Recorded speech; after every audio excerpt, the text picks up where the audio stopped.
سامعین السلام علیکم۔ آج 28 ذی القعدہ ہے، 9 جولائی ہے۔ ہماری خبر کا عنوان ہے اسکول اور کالجز کے بارے میں نئی گائیڈ لائن۔ خبر تفصیل سے سن لیں۔ ریاست ہریانہ میں اسی مہینے یعنی جولائی سے اسکول اور کالج کھل جائیں گے۔ سرکاری ترجمان کے مطابق 23 جولائی سے درجہ 6 سے 8 تک کے اسکول کھل جائیں گے، جبکہ 9ویں کلاس سے 12ویں کلاس تک کے اسکول 16 جولائی سے کھل رہے ہیں۔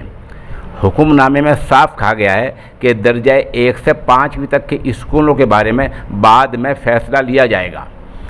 دوسری طرف پنجاب سرکار نے رات کا کرفیو بھی ختم کر دیا ہے اور ہفتے واری ویکینڈ کرفیو جو ہے 2 دن کی وہ بندش بھی ہٹا لی ہے۔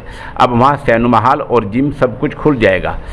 پنجاب سرکار نے کہا ہے کہ اسکول تو بند ہی رہیں گے، البتہ کالج کے بارے میں یہ کہا گیا ہے کہ ضلع کلکٹر کی اجازت کے بعد کالج کھل سکتے ہیں۔ ادھر دہلی سرکار نے اعلان کیا ہے کہ غفار مارکیٹ اور نائی والا مارکیٹ کل سے پھر بند ہو رہی ہیں، کیونکہ سرکاری گائیڈ لائن پر عمل نہیں ہو رہا۔